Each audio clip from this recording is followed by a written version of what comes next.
Will challenge one of the things I hear from you quite often about you should never own your own home. In an area that you're living in, say for argument's sake in the eastern suburbs of Sydney, absolutely makes sense. I watched a video, a gentleman called Adam. Yeah, last night I posted it. Mate, it's blown up. Watching it with a friend and he goes, Jeremy, what does that all mean? You know, he's spending $55,000 a month on principal and interest. Instead, he could be spending $5,000 a week. Let's call it arguably $25,000 a month. Yeah. It makes sense to be renting that property because there's that $30,000 now surplus he has to invest in other markets. But if you're living where I am in the southwestern suburbs of Sydney, where purchase prices versus rental yields versus loan repayments, the disparity is not too much.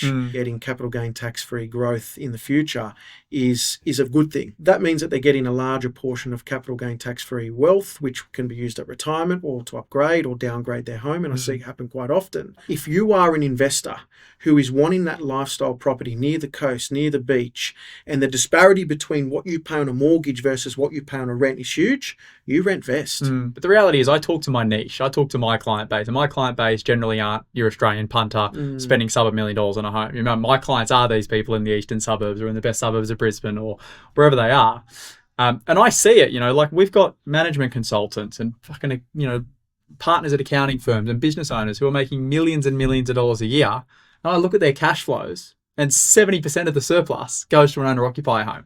And then the funny thing is they have that home for 5 or 6 or 7 years. They do make some good money on it. But what happens then when they make more money? They don't go, oh, let's go into something smaller. They go, let's increase that mortgage. Let's get a bigger house. It becomes incredible at the end of their life when they could potentially sell it down and downsize. But generally what happens is they fucking stay in it to the day they die. They die and the kids get it. And there's a risk as well because you're concentrating a large portion of your wealth in one asset.